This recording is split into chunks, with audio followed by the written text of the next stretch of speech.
evening, everyone. I'm Alicia Payne, the member for Canberra, and along with my ACT Labor colleagues, Senator Katy Gallagher, David Smith and Andrew Leigh, I'm really pleased to have you here tonight for this really important discussion. Tonight we're here on this important week because this year we're being asked to vote in a referendum which, if successful, will be the next hugely significant milestone on the path to reconciliation.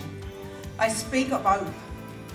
I speak of proposed voice to Parliament, a beacon of empowerment and self-determination. Acknowledge the truth, that pain and the ongoing struggle that faced my people. Let us commit to dismantling the barriers that divide us and embrace the richness of our shared histories. I'd like to pay my respect to my elders past, present and emerging, and extend that respect to First Nations people here in the room or online. I'd also like to acknowledge all the beautiful non-Indigenous people here as well, in the room and online. In keeping in the general spirit of friendship and reconciliation, it gives me great pleasure to once again to welcome you to the land of the Ngunnawal people. Thank you, Auntie Violet, for that beautiful welcome, and thank you, Alicia. And round of applause for Jai. Wasn't that music just a beautiful way to start off tonight? Thank you, Jai. Beautiful. Could I invite Linda Burney, Peter Yu and Noah Allan up to the stage to join me?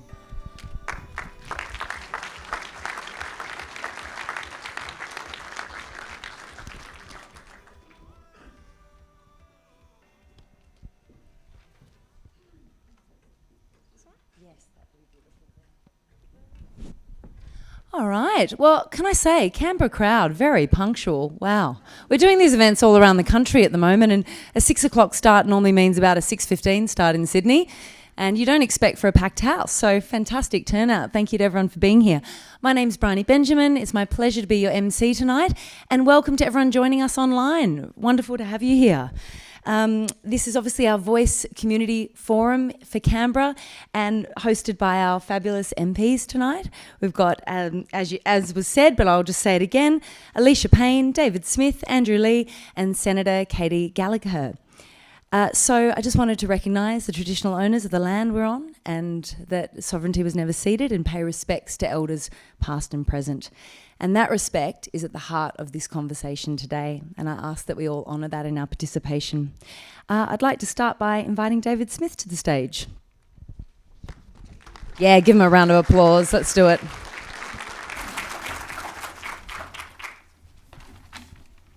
Thank you again, Auntie Violet, for your powerful and generous welcome. We're here tonight because we've reached an incredibly important moment in Australia's history. A process has been laid out to give Aboriginal and Torres Strait Islander people a greater say in decisions that affect them. It involves a change to the Constitution, and every Australian 18 and over will have the chance to vote later this year. Today's discussion is a chance to make sure that we're all on the same page. It will cover 4 important topics. What is the voice and where does it come from? How will the referendum work? What are the arguments for and against this change? And how can we work together to make history? We are committed to ensuring that Australia supports yes in response to the generous invitation embodied in the Uluru Statement from the Heart. This evening is the beginning of our journey to deliver on that RSVP. I want to thank Minister Linda Burney and Professor Peter Yu and Noah Allan for joining us this evening, and I'm looking forward to a great discussion here in Canberra tonight.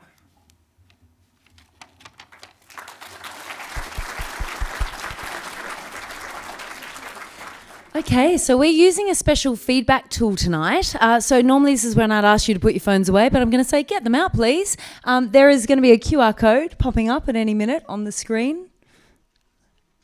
We all love a QR code now, don't we, after the pandemic? So from this will take you to a link to a tool called Civility, and it allows you to ask questions through it and also interact with some of the questions as we go tonight. So when you get in there, you can press the heart button, and that will just let us know that you're in and live. So we'll see the hearts flowing in. Lovely, very tech-savvy crew. If you're joining us online, there's a link in the chat box. And there's also some tech angels in the background, so if you're stuck, just yell out. And if you're in the room and you're stuck, turn to someone who looks like they know what they're doing and ask for some help. Okay, great. Lots of hearts rolling in, which is very fitting to bring us into the next part of the discussion. So let's get started with using the tool. I'm going to ask you to go into that tool and just comment how informed you feel right now about the voice. So number 1 is, I got dragged along here tonight, don't know what I'm doing here. Number 5 is, give me the mic, Bryony, I'm ready to run this session, let's go. So if you share that, we can get a sense of where the room's sitting at. So I'll let that just keep rolling in. 40 respondents, it's going up, it's going up. All right, so we're sitting by the looks at around the 3.5 out of 5 mark for our panel. So pretty well informed, but still some scope to learn some more, which is great. All right, so we're going to get started to talk about, firstly, what is the voice? So most big ideas have a foundational story, and as many of you may know, the voice is the Uluru Statement from the Heart. So I'm going to introduce Noah Allan, and he's going to read the statement for us. And Noah is also Auntie Violet's grandson, so very special to have you both here tonight. He's studying a Bachelor of Arts, majoring in Indigenous Australian Studies and Anthropology at ANU. And while Noah is reading the statement, I'm going to get you to go into civility and share how it makes you feel when you hear it being read out. Thanks, Noah.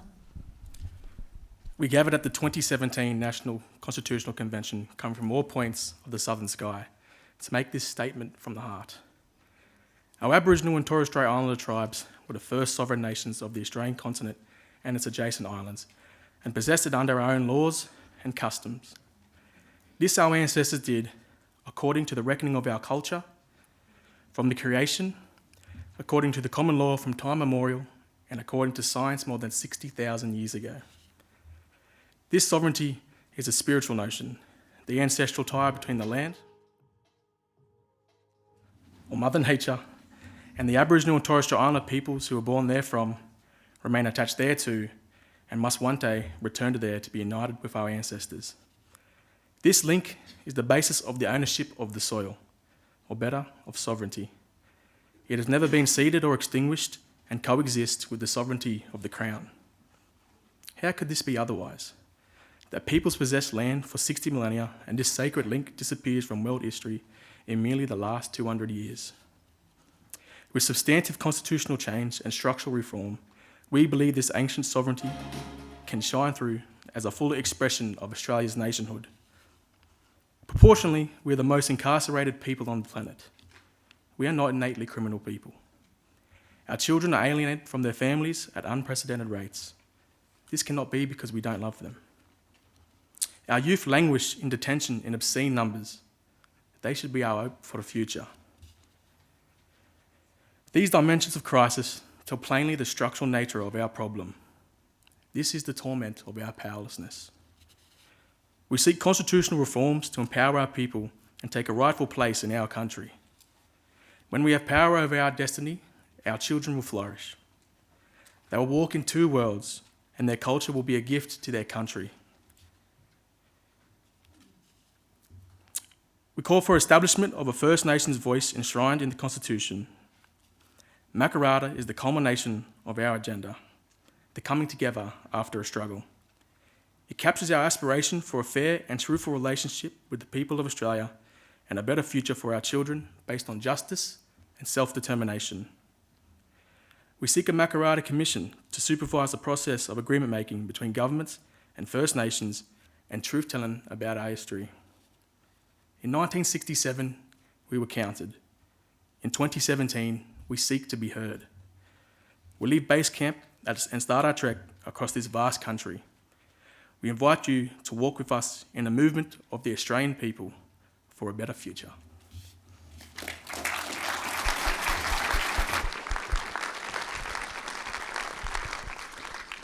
Thank you for that beautiful reading, Noah, and well done for continuing despite the dramatic backup music that popped in from time to time. We're seeing the words flowing in. Let's have a look. I can't read bars, but let's see. We'll let them keep flowing. Here we go. Hopeful, proud, humble, moved, emotional, determined, connected to culture, frustrated, positive, overdue, grateful, longing. Some beautiful words. Thanks for sharing those all. Noah, thanks for reading that with us all. Can I ask you, how does it feel when you read it, and how do you feel when you hear the statement? Hello. Yeah, you're in. Oh, very nice. Yeah, look, I think most of the words on the board there probably describe my emotions, and just reading it there. And I feel like the most prevalent one on the board there is overdue. You know, the words I just read weren't made yesterday or even within the last year. They're from 2017, so it's been a substantial time since then. And I suppose another word I feel reading those words is hope. You know, you couldn't see because I've got this big jacket on, but I got goosebumps when I was reading it. Yeah, because the powers, the words, they're powerful words, and you know, they speak the truth of what my people, and even including myself, feel or have felt for hundreds of years now. And so, yeah, I feel like the words are powerful, and they're definitely ones I feel. And yeah, I suppose they're all on the board there. I don't really have to say much, but yeah. It's like they've summed up, how you're feeling and put it back into words on the board. So yeah, I had goosebumps rippling through me as well. I'm sure there were many in the room. Linda, you've obviously heard the statement read many times. How do you feel when you hear it? I have heard the statement many times and I've read it many times, but can I just take a second to thank Jai Hopkins for his music. Love a bit of Bruce, Jai, so thank you. Thank you, Aunt, for your words and your passion and your extreme intelligence you bring to this discussion. To all my other First Nations colleagues, to my parliamentary colleagues from Canberra, thank you for convening this evening. And to my fellow panellist and friend, Peter.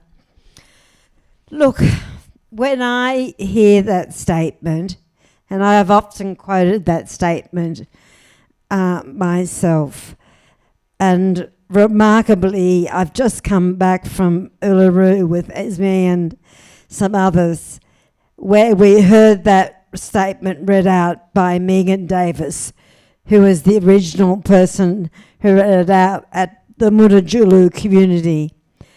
And the women danced bare-chested for us, and they hadn't done it for a very long time, which marked the significance of what was taking place at Uluru, and on the community of Mudurjulu. And when I hear that word, I think the thing that strikes me the most is this is the nature of our powerlessness. And what we want to bring about is structural change as well as recognition. So that is always the part of the statement that means, well, it all means an enormous amount, but that really is Aboriginal and Torres Strait Islander people saying, this is our reality. Beautiful, thank you, Linda. And Peter, your signature is one of the signatures on the Uluru Statement. And mine. And you're sorry, Linda, sorry. You can see it up there. So, Peter, I'm also keen for you to share how you feel when it's being read. Well, I think everyone acknowledges its eloquence in its simplicity. And I think also, for me, it is humbleness in its aspiration, because how many times do we have to keep giving and asking? There has to be a time of reconciling, there has to be a time, and given our very unfortunate history, but also our shared history, the challenge of being able to succumb to the kind of fairly typical response that we've become accustomed to having from the country and from the politics of it all. I think it's very generous, as has been said by the Prime Minister and others, It is fundamentally an invitation, but it is quite simple. There's nothing complicated about it, I think, and that's the beauty in its simplicity. Yeah, absolutely. And Peter, can you share with us how did the Uluru Statement come about for those that don't know? Well, formally, I think started in 2015, and there have been successive prime ministers that have been involved in discussing the question of recognition since that time. But the formality of it was, of course, the Uluru dialogues, the conventions that took place around the country, 17 and the number of people that contributed to those discussions. But it's not something new. I remember back, I was on the National Aboriginal Conference in 19, getting too old, my memory's going. It was 1981, and people might remember the first public airing of the concept of the Makarrata Commission. So it's not new, but from that, culminated in the meeting at Uluru, and hence the statement. Thank you. Yeah, of course. Just really quickly, many of you looking around the room are slightly younger, about my age, or a bit older, and same with Peter. We're in our 60s. And that if you were born before 67, you lived in a country that did not count Aboriginal people. We did not exist in the eyes of official counts. And that is why it says in 67 we were counted. In 2017, we seek to be heard. Yeah, absolutely. So that's a bit about the statement from the heart, but there's obviously lots of mechanics to bring it about. Luckily, we've got, as a nation, we need to have a bit of a Civics 101 lesson, and luckily we've got Andrew Leigh here tonight who's going to run it through. Who better to do it?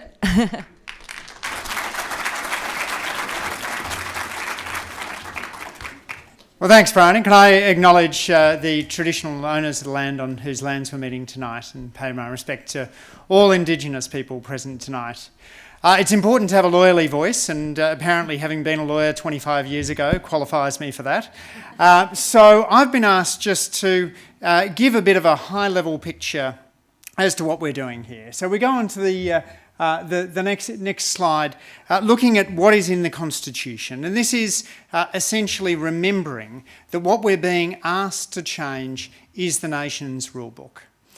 When critics say, but you haven't given us all the detail, that's a bit like saying, when the founders sat down to decide that there should be a power over corporations, that they would need to just write the Corporations Act at the very same time. It's missing the distinction. What we're doing here is changing the rulebook, a proposal to put in a new Section 129 into the Constitution. Changing the rulebook is hard, and it probably should be. 4 times out of 5, when governments have gone to the voters and said, let's change the rulebook, the voters had come back and said no. The last time it's happened successfully was 1977. There's only been one time on which a Labor government has brought a change to the Constitution to the people and been successful. And that was in 1946, with the inclusion of a social services power in the Constitution. So it's difficult to get constitutional change. What we're aiming to do is to bring about a new power which will recognise, first of all, the First Nations people's role in our nation. That Indigenous Australians were here for more than 60,000 years before white settlers arrived. Peoples whose history went back tens of thousands of years before the civilisations of ancient Rome or ancient Greece were just getting started. And then to provide a First Nations voice to Parliament. How does that happen? Well, if we go to the next slide here, the change requires that we get an absolute majority and a majority in a majority of states. With 6 states, that means 4 out of 6 states must agree. Now, I know what you're going to say. Well, you feel a little ripped off. Here we are in a territory. We count towards that national majority, but we don't count towards the state totals. But it's worth bearing in mind that it used to be the case that we counted for neither. When I referred to those the last successful referendums in 1977, there were 3 of them, and one of them allowed Territorians to vote in referenda. So count yourself lucky. If Australians hadn't voted in favour of that constitutional change in 1977, this forum wouldn't be happening at all.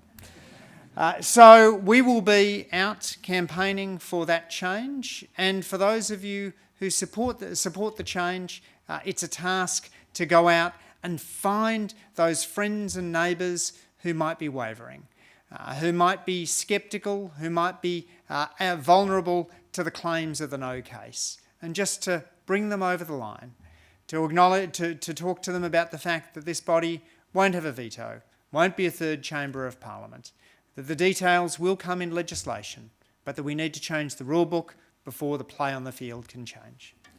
Do I have another slide there, or am I done in the constitution? No, I think that's me for the constitutional overview. It's a simple proposition. Those who are against change will often seek to use that time-hewn argument. If you don't understand it, vote against it. But this is a simple proposal. It's a dignified proposal, and it acknowledges the powerful role that traditional owners of the lands have played in Australia for millennia. It will allow us to listen to First Nations people with the respect that they deserve and bring us together, taking one more step on that journey to reconciliation. Thanks very much.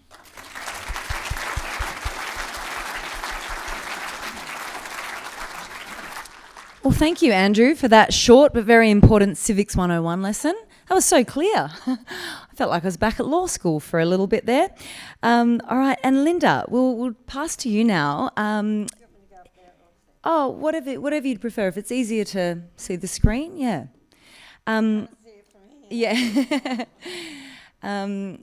To share with us what changes are we being asked to approve in the referendum? So good to see you all. So the changes we're being asked to approve, I just want to make it very clear that when you vote on referendum day, you'll feel like you're voting at a normal election. That's what it will be like. There will be polling stations. You can vote early. There's going to be a pre-poll, and therefore you can all volunteer to hand out leaflets on the day. Or a pre-poll, that's fun. So what we're being asked to change, or what changes you're going to be asked to approve in the referendum, is firstly to endorse the principle of practical and meaning constitutional recognition by creating a permanent Aboriginal and Torres Strait Islander voice in the Parliament. So that's what I'm talking about, structural change. Making sure that we will have practical and meaningful change.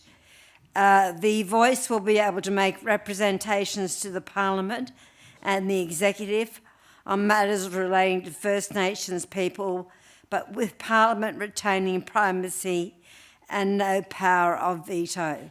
So those points are very, very important. The voice can advise and make representations to the whole Parliament or through executive government, which is very, very important, which means ministers and very senior public servants. But the crucial thing to remember is the voice does not have primacy over the Parliament, so the Parliament can choose to take another position, and it does, despite the scaremongering out there, it does not have a veto power. There will be representatives of First Nations people from every state, including remote communities. It will be gender balanced, and it will have youth, and it will be inclusive. But with the government of the day determining the composition, functions, powers and procedures of the voice. So I think that's really clear, and the language will be as clear as that. There will be one question on the ballot paper, and you have to write yes or no in full, and I'm sure everyone can do that. And of course you'll all vote yes.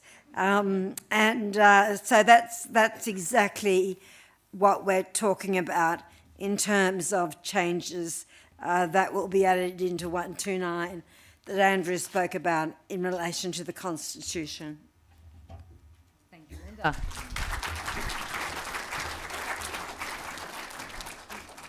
So just a reminder that you can submit questions anytime through the tool on your phone, and we'll be taking some questions from the floor at the end. But first, Peter, I've had a question come in that's about, will this process extinguish Indigenous sovereignty as many fear? Can you talk to that for us? Excuse me, thanks, Johnny. First of all, it's remiss of me not to acknowledge Ndiva's welcome, generous welcome, and acknowledge her family and traditional owners have made me feel very welcome and on their country, so thank you for that, and also to acknowledge my friend and the Minister.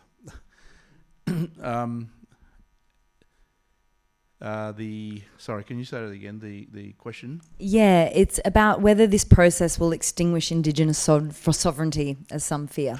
No, it's not a question of sovereignty. I mean, that's been made very clear. We've had, I've been on the referendum working group, the Minister chairs, and we've had some of the most senior legal minds and the experts provide advice to it. It's not a question of sovereignty. Sovereignty can't be ceded except by Aboriginal people themselves. So it hasn't been ceded. It always was and always will be. Thank you, Peter. That makes that clear for us all. Fantastic. So we're going to move now to dealing with objections to the voice. So we've talked about the mechanics, and now, you know, the bigger question is this the right path for Australia to be taking? And it's important that we have a sort of safe space to answer any objections or questions that people have, or how you might respond to these questions if they're coming up in your conversations with people. So back into the tool, we've got a list of frequently asked questions, and we'd like you to let us know which one are you most interested in understanding the objections and how to respond. So if you pop back in there and have a little play, we'll see those come up in a second and see which ones are the most burning. You know, one that seems to come up a lot, Linda, we'll start with is, will it make a practical difference? So Linda and Peter, it'd be great to get your thoughts on that. The answer is that I have absolutely no doubt it will make a practical difference. As the Prime Minister has said, and he's right, it's not a gap we're trying to close, it's a chasm. And it is so wrong that the life expectancy of Aboriginal and Torres Strait Islander people on average is a decade shorter than most people in this room. In some communities, it is much more than that. And you would have heard in the news just last week, 2 communities out of many that don't have clean drinking water. Can you imagine not being able to get up and make a cup of tea or cook?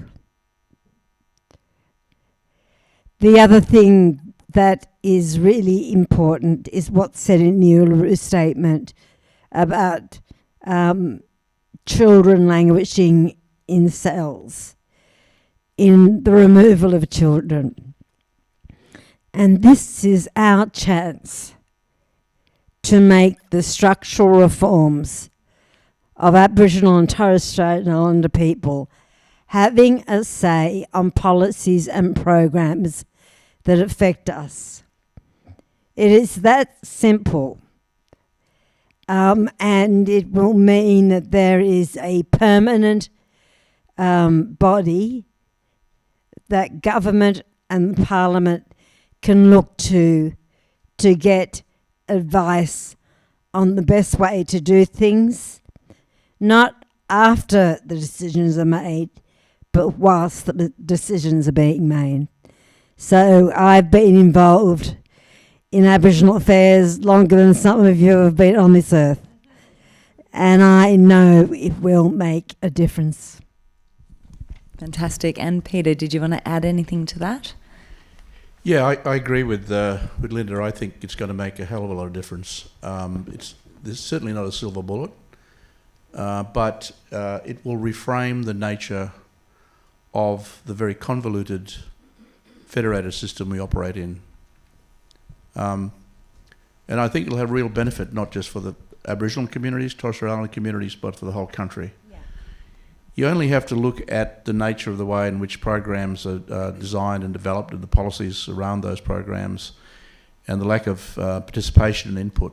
There certainly isn't any equity. I mean, I've referred, and I've said this publicly, and I did ask Ken Henry several months ago what he thought was the value of for every dollar that leaves Canberra that ends up having real impact in Aboriginal communities. My estimation, based on previous Productivity Commission reports, was around about 30 cents in the dollar. And he said, you're probably around the mark. You'd be lucky if that. People don't understand the systemic nature of how the Federation works in regards to the money that's redistributed into state coffers and reprioritised.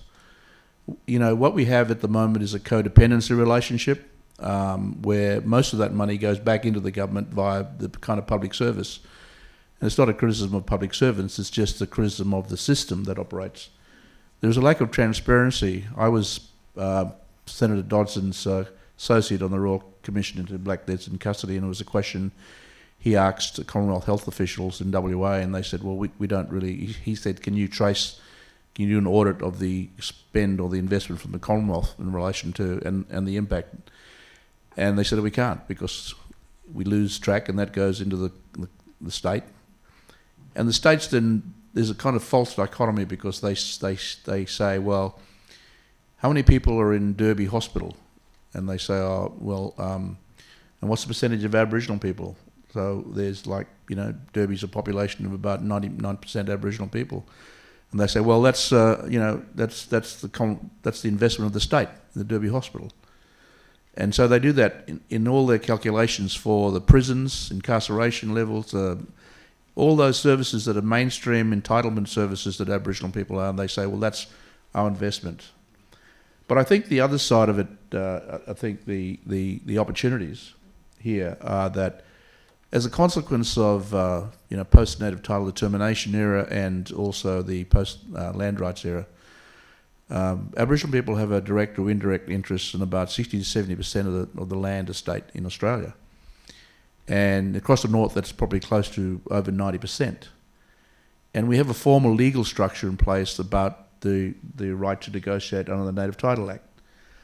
So we're emerging as very strong asset holders, but still very much cash poor. So on the other side, you can see the opportunity that the voice presents in terms of working with First Nation groups across the country and activating those assets in the local and regional economies to be able to, I guess, to share the risk. The investment has to be to share the risk. And there hasn't been any level of scrutiny or accountability in why there hasn't been the kind of movement towards closing the gap. And we've had that for over a decade, and very few of the targets have actually been met. And so you have to ask yourself the serious question, what is fundamentally wrong with the system? So I think that the voice has the opportunities of reframing the nature of the policy engagement, understanding the nature of greater transparency and accountability.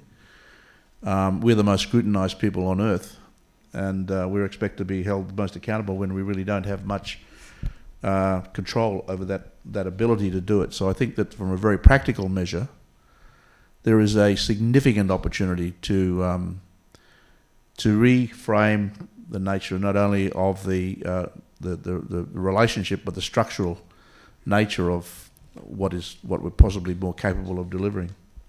I think the other thing, just really quickly, what Peter's saying is absolutely correct. But we are one of the only first world nations with the settler history that doesn't recognise First Peoples in the Constitution. America, Canada, New Zealand, in parts of the world, there's a Sami parliament in the Netherlands. So I want you to also feel that the story of this country is your story. It's our story, but it's also your story. And how could you not be proud of that story? So that's the recognition bit. And Peter's explained to you what the listening bit is. Listening to First Nations people to get better outcomes. And at the end of the day, that's good for this country as well. Could I, looking a bit forward, just to finish off, I meant to say, but you look at where we are as a result of climate change. You know, there are some very practical things. First, United Nations figures are that we make about 5% of the population, but First Nation communities globally, you know, control 80% of biodiversity. There's the immense cultural and traditional knowledge that we have right throughout this country. At an economic front, and as far as the economy is concerned, I mean, with the push for renewables, where are they going to build all of the solar and the wind farms on Aboriginal land? Where are they going to look for critical minerals on Aboriginal land? The problem is there is an unequal basis in regards to the current ability to negotiate real equity and outcome that provides an alternative sense, purpose of income and revenue, so that people can be more independent. And I think that this is the other thing we're kind of you're getting bogged down in the debate. Importantly, about the right reasons of why we're moving in this direction. But what I think people are also doing is missing the real opportunity that are going to benefit all Australians. Yeah, thank you for those powerful and insightful answers. Yeah, a round of applause. Well, in our little tally here, we had at the top, will it make a practical difference? So that worked out well. Next question, do all First Nations people support it? Peter, would you like to start with that one? I support it. I could have a couple, but I probably won't here tonight. But I believe, I think the indications so far are about 80% of First Nation communities support the voice. But, we're like everybody else. That's the other thing, the expectations that somehow Aboriginal people have got to agree on everything, I mean, how many of you agree on the previous government? I mean, so, I think this is what really, I think, where the kind of sense of misunderstanding that is tinged with this kind of sense of racism and the way we're treated differently, that somehow we're all expected to be the same. We have immense diversity in language, in culture, in ceremonies, in our political governance structures. That we're just the race issue is a kind of social construct. It's not, as far as I'm aware, a biological or scientific kind of fact or reality. So, it's a furphy, not the one where you kick the ball and the ball leaves the skin and kicks, you win by 7 points like in the TV commercial, but it's a real furphy, it's a real distraction. We are a mature, intelligent, and conscientious people, Fundamentally, we have a different DNA and cultural, social makeup. That is something that has evolved over time, and something that will be of huge benefit to this nation should they decide to embrace us. And I think that's the problem. Noel Pearson said that we're the most disliked people. And you don't know that unless you're an Aboriginal person. You can't walk in the shoes of an Aboriginal person where at times you feel immense hate just for being who you are. And that's what our people have to live with every day of the week. And that's the truth of what we have to deal with if we are to... And reconciliation isn't about blame or feeling guilty. Reconciliation is about understanding and owning that and moving forward on it. But I think you shouldn't underestimate the nature of the intensity that we as Aboriginal people feel towards us.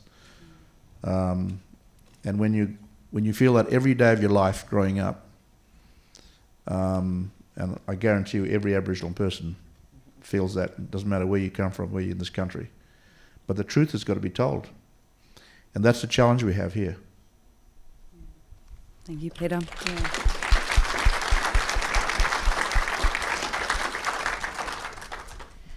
The other question that we had is, will it create a special, rights for one group of Australians? And I'll just reiterate, these aren't questions that the room has asked. These are common objections that come up that we're speaking through. I'm going to tell you a story. I used to be the Director General of the Department of Aboriginal Affairs in another lifetime. And I had, you have a front desk, and the woman on the front desk was from the north coast of New South Wales. Her name was Gail. And this woman rang up real late in the day, and she said, I've just found out my great-great-grandmother was Aboriginal. What can I get now? And Gail said, well, you can get poor educational outcomes. You can have a crowded house. Your kid can go to jail. You can die of diabetes. What else do you want?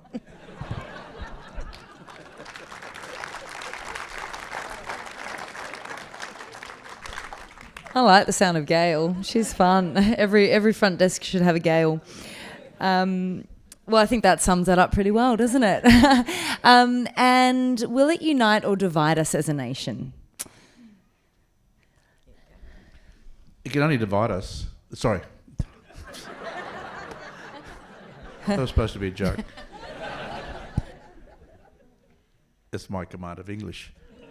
Completely the opposite. It will be one of the most unifying forces the country has ever seen, in my view. There will all be divisions. There'll always be differences. But what you're presenting is the ability to, for our community to own this risk, to navigate the difficulties that we confront on a daily basis, and to negotiate an ability as to how that happens based on who we are and what we bring to the table. I think that it will be a truly unifying thing. Post the native title decision, post land rights, post native title decision, the apology, the sky hasn't fallen in. We're still here. We're actually making tremendous progress. Noah is sitting there as a living example of how far we've come, and all of the countrymen sitting on the front row here, people who are very successful, very intelligent, and important people in their communities. So, it is a once-in-a-lifetime opportunity. I mean, everybody's saying it, and it's true.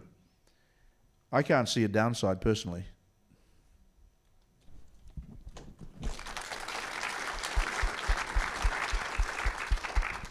I can't add much to that, to say that, and I've said this in the Parliament, so forgive me for those of you that have heard it before, but I just want you to close your eyes and imagine what it's going to be like that Sunday after a successful referendum. How you will feel, how we will feel because we feel you are with us. And I reckon it's going to be one little hell of a party.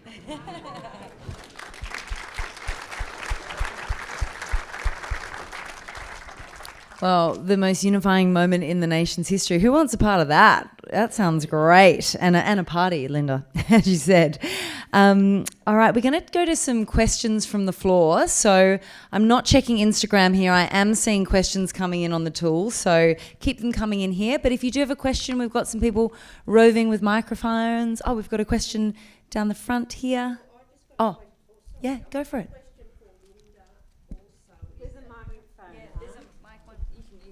I just got a question for you, Linda, in regards to so many questions that I've been asked. How do we elect our community voice to sit at the table? And the biggest thing we've heard Peter Dutton, he's like a broken record, is that he says he's got a problem where people in remote areas are not going to have that voice at the table. But I say, because I was on ATSEC many years ago before it was abolished, and was only there for 12 months before Howard abolished ATSEC, and ATSEC was a good process. But the community want to know how we elect our members to the table. So what will happen is after the referendum, if it's successful, and I have no doubt it will be, there will be a consultation process of working those things out before there is legislation to create the body. So there will be a process that will go right around the country again, talking to people about how we build this thing. What the referendum is about, if you can imagine Sydney Harbour Bridge, people decide they want the bridge, then the Parliament, the architects and the engineers decide how it's going to be done and how many lanes. That's what we're talking about here. So I've given some thought to it, but what you can tell the community is that there'll be no government appointments to this board. There will be none. It will, and when you look at I think there's 7 principles. I should count them. Is there 7? 8. There's 8 principles, and one of them is that the voice will be made up of Aboriginal and Torres Strait Islander communities, and local communities will decide who the representatives are. It won't be government, it'll be local communities.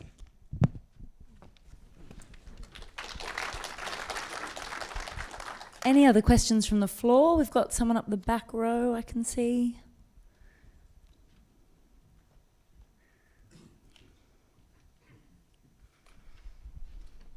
Thank you so much for your time. We're hearing some Conservatives say that you can't bring race into the Constitution. Can you please speak to whether it is there already or not? And if it is, how deceptive that argument is?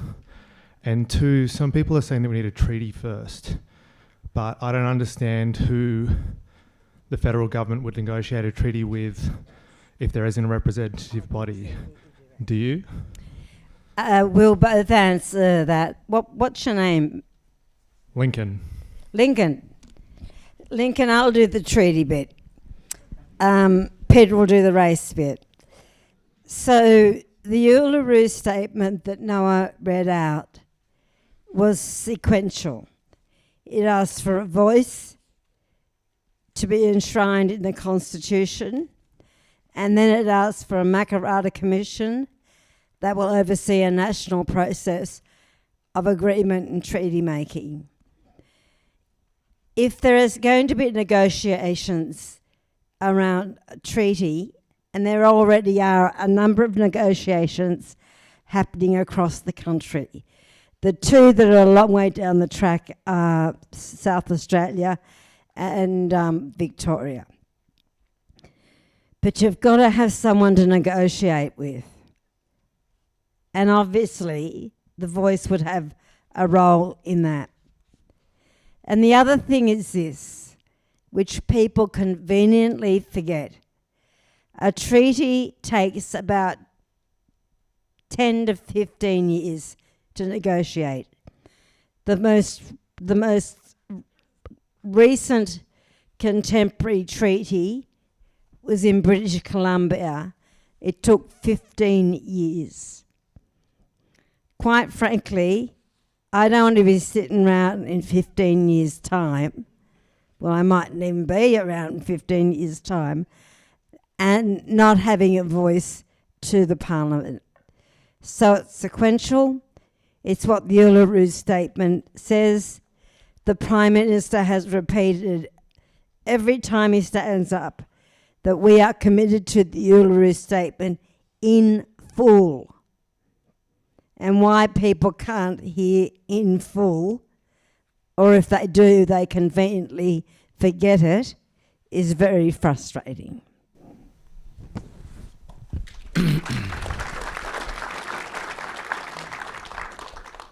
I'm not a lawyer, but there's already Section 5126 that in the Constitution that relates to race. This is, from our point of view, this is not a race issue. This is us as the first peoples that have been on this continent 60,000 years plus before colonisation.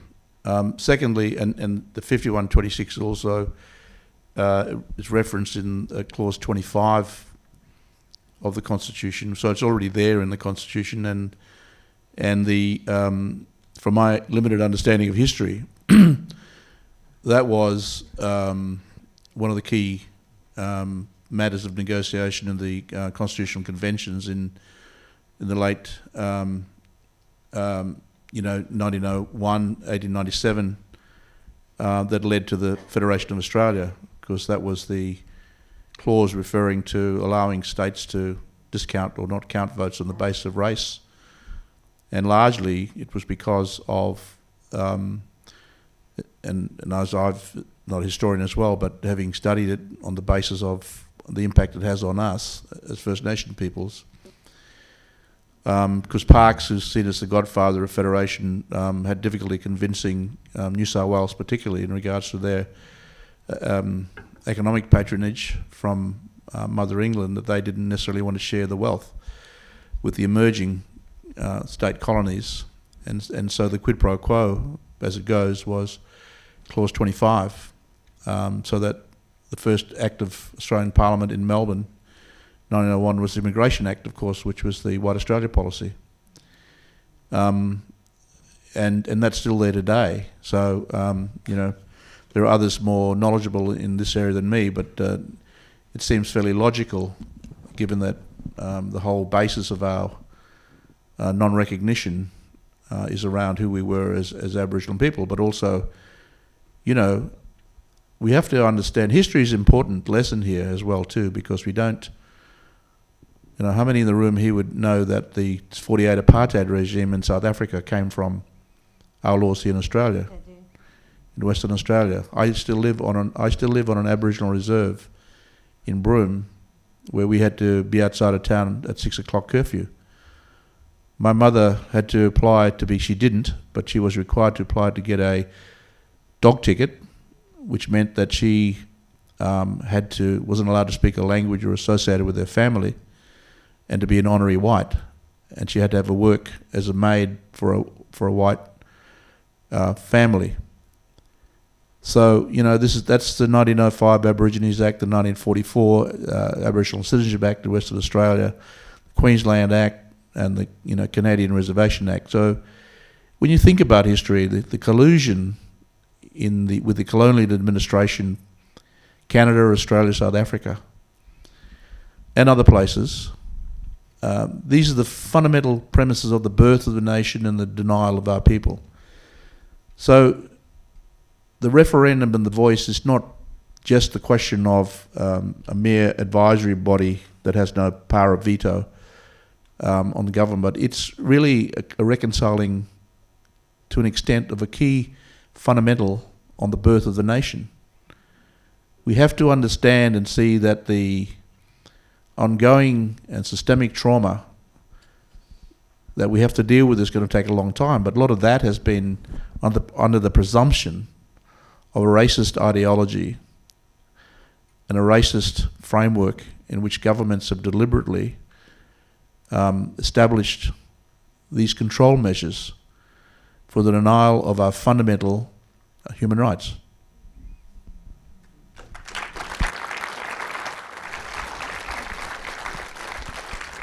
I think one of the most alarming things, and some of you would have followed it in the debate last week in the Parliament, which will continue tomorrow before the vote in the House of Reps, was, and it's going on from what Peter said, is the debate about the Constitution Alteration Bill. Is one of the opponents of the bill last week in our federal parliament said we should bring back the White Australia policy. I mean, it's just I don't have words for it, and this is about changing that dynamic.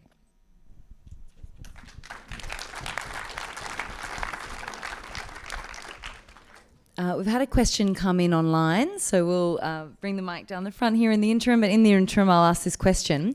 How will the voice work with the states and territories since they deliver most services to Indigenous people? Does anyone want to take that one? That's a really important question. Every state and territory, bar Western Australia, and we all know that there's a few changes happening in Western Australia at the moment, is committed to establishing a voice and or treaty and truth-telling in those states and territories. So the voice at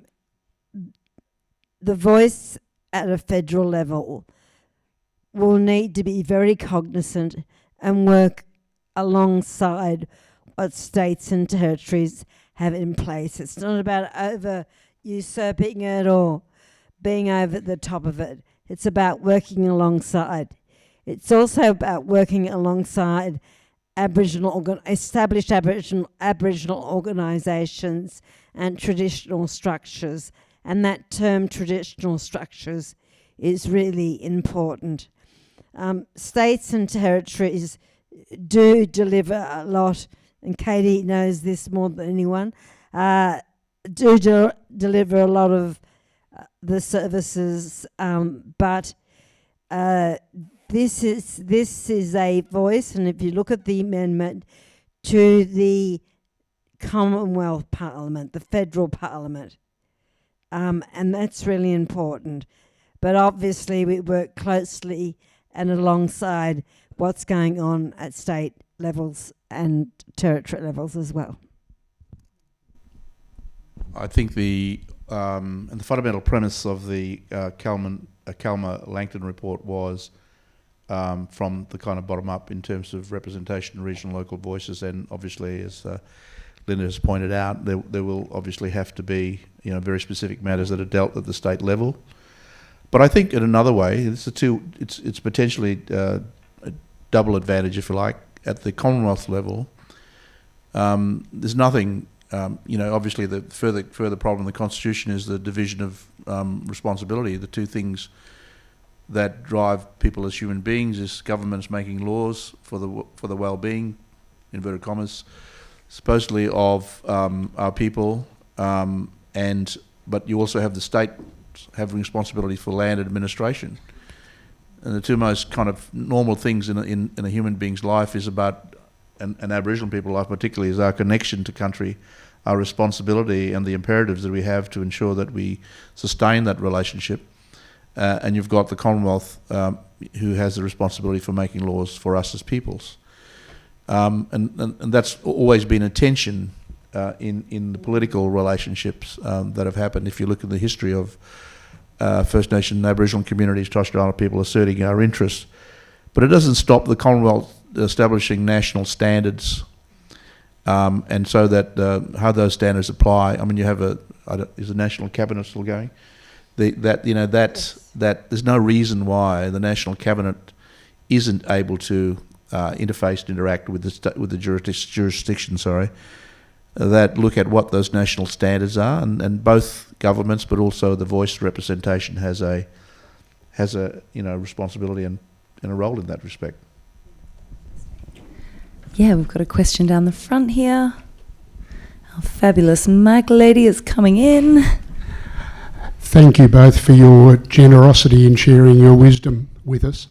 Can I move it away from the legal part of it to the emotional part of it, and wonder whether both of you could speak to what you think the psychological effect will be on your people of a voice and recognition in the Constitution, because my heart weeps for what we as white colonialists have done to your people.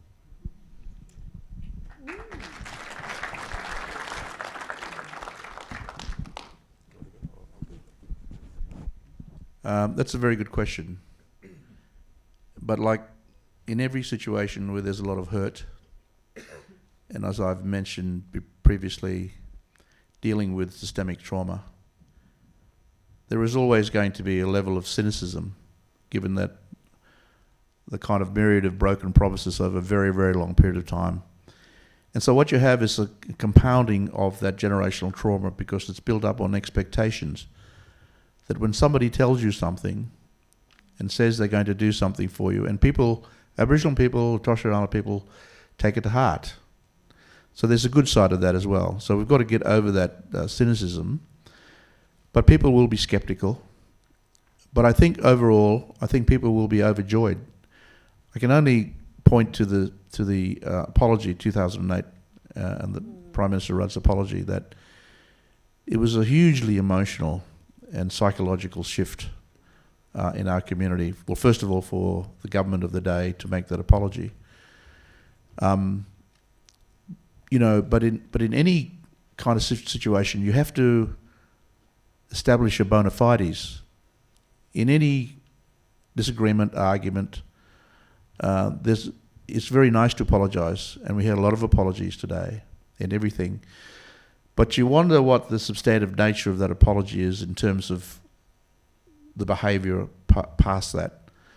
So I think the question of what people will think, I think it will shift the dial significantly. People will feel that there is an opportunity, and the government and the Australian people have responded accordingly to the invitation, and there will be a willingness to reach out to say, okay, well, how do we actually now make it work? I think that will be critically important, because being realists and pragmatic, these things don't happen overnight. They take a lot of hard work. They take a lot of investment and commitment by both government and the community alike.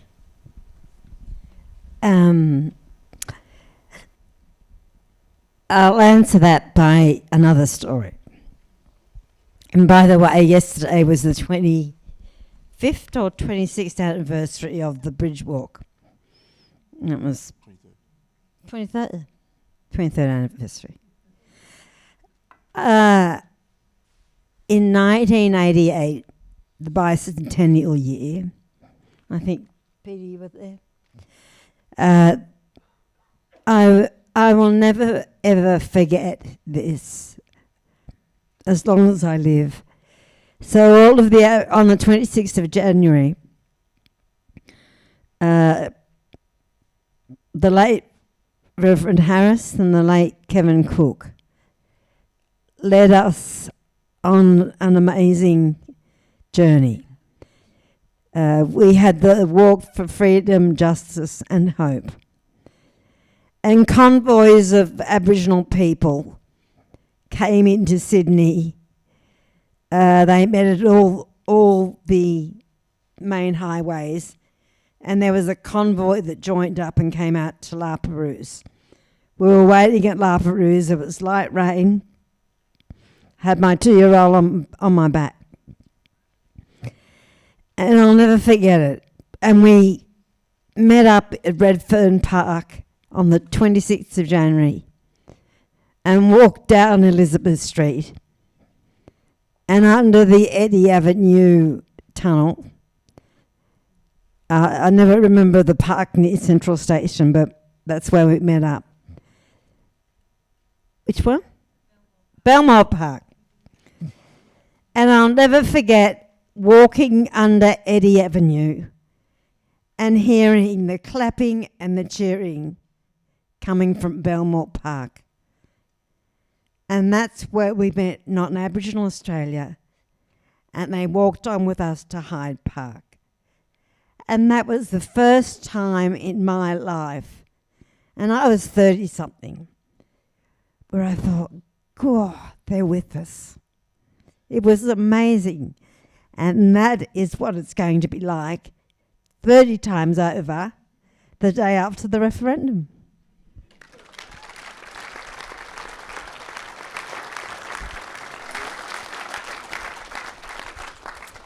Noah, I'd love to ask you to come back up and join us. Thank you for those wonderful questions that have been coming online and from the room.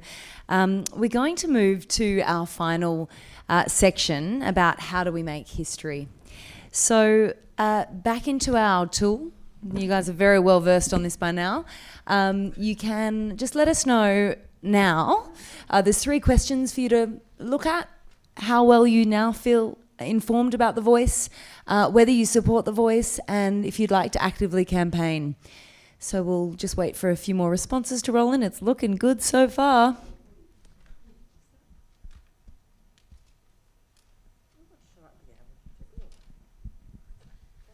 I feel like we need a little bit of music at this point, don't we, as they roll on in. We need Jai back. Wow, so we've jumped from feeling about 3.5 to about a 4.5, so fantastic. The support for the voice is sitting at 4.9, and I'd like to actively campaign for the voice sitting at 4.2. So wow, fantastic. Yeah, let's give that a round of applause.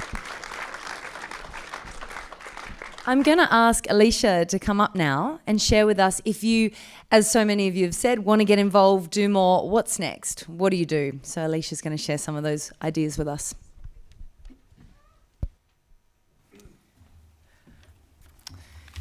Thanks very much. And if I can just quickly say a huge thank you to Linda, Peter, Noah and Violet for all that you've shared tonight. And honestly, I don't know how anyone could listen to what you've said and not vote yes, and not actively campaign for yes.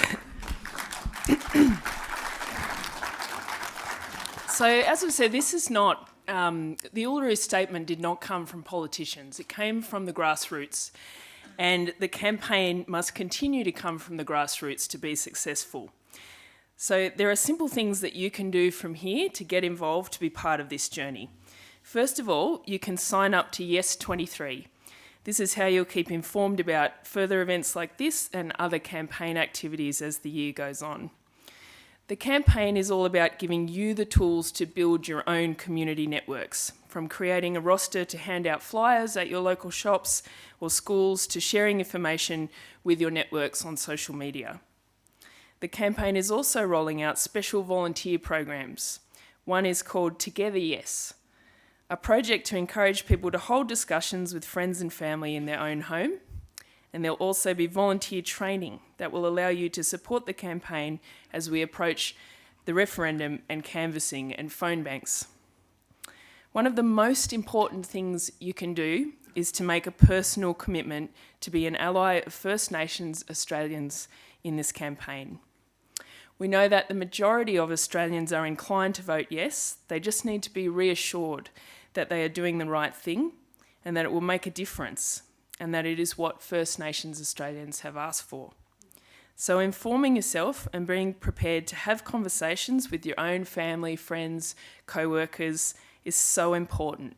And this could be as simple as wearing a Voice t-shirt out and about and using it as a conversation starter with your friends and family.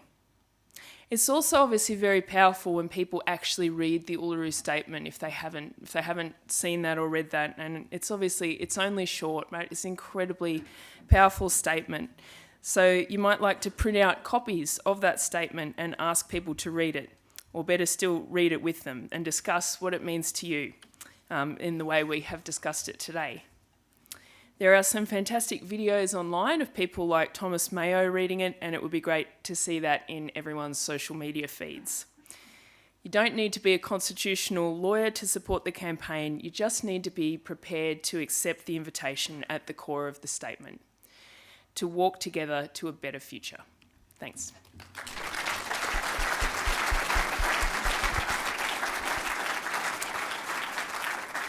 So just a reminder that those links are through the tool there, so you can get that. Thanks, Alicia, for letting us know how you can get involved. Has anyone here ever been on Election Day handing out cards? I suspected there might be a few in the room. It's quite fun, isn't it, really?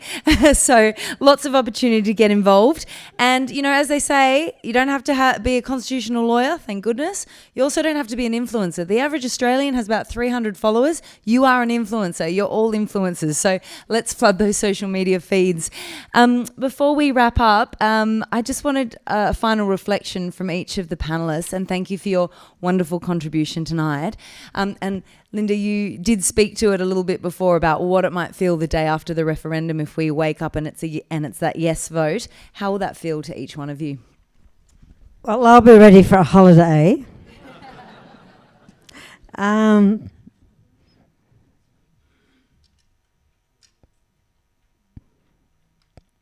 been thinking about this lately. I reckon I'll be pretty busy. But I believe that my faith in the Australian people will be rewarded.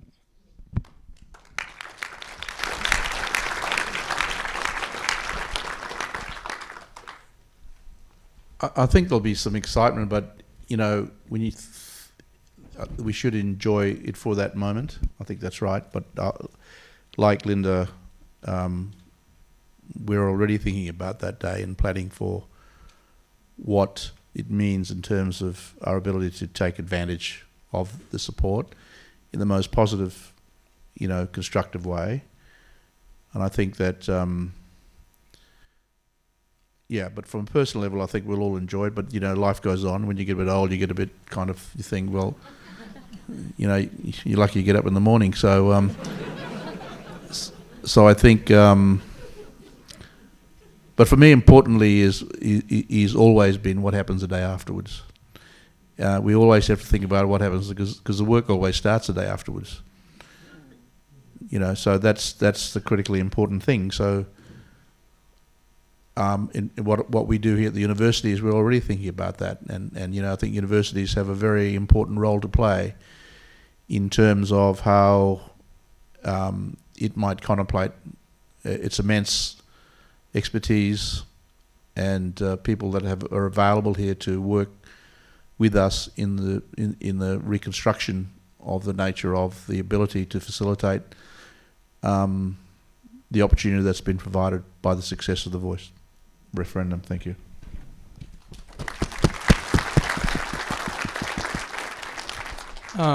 You know, I could sit here all night and say what it will mean to me, but I'll put it simply. You know, we've always had a voice, but this will mean that we'll finally be heard. Oh.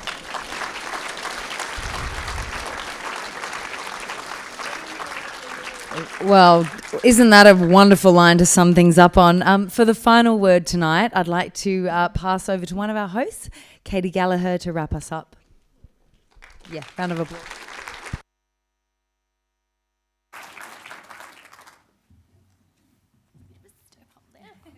Should have come the other way.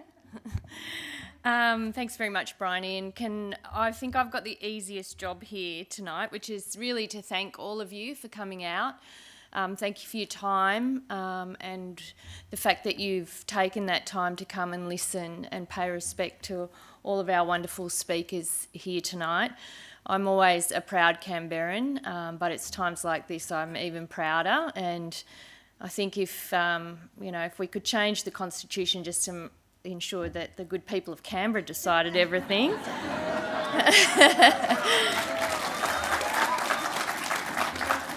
That would be a great change, but maybe we'll do that after we get this one up. Can I acknowledge Aunty Violet? Thank you for your leadership here. You have a huge workload on your shoulders. I acknowledge that, especially at this time. And to Noah, who's got a very proud grandma over there. But thank you very much for your time tonight. To Peter and Linda, such an honour to have a seat here and to be part of that discussion. I mean, we're very fortunate, my parliamentary colleagues who are here, to work closely with Linda, so we see how brilliant she is every day. But, to have people of Peter and Linda's stature come here and share stories, humour, and all the arguments about why this referendum is so important is it's a historic evening, and you've been here part of that discussion. So can I thank you very much? And it's not minus 6.3 or anything outside, so we put the weather on tonight. Look, over the next little while and over the next few months, there's going to be a lot written about the referendum and the voice and what it means. It'll be on radios, it'll be in the papers, online, TV. And I'm going to hedge a bet that some of it's not going to be entirely accurate. So I think one of the things we can do, and Alicia's spoken about that, is this referendum will be won conversation by conversation. It's not politicians. It's never been about politicians. It's about recognition and consultation with Australia's First People. And that means conversation by conversation right around the country. That's how we get this referendum up. And so the fact that you're here tonight tells me that you're prepared to have those conversations, and we need you to. And we stand together to work together to bring about this really important change for our country. And I acknowledge it's going to be hard the next few months, I reckon. We've already, get a taste of what some of the commentary is like and the impact that has. So look after each other as well. But I look forward to ensuring that Linda has a very good holiday at the end of this year. So thank you very much for coming.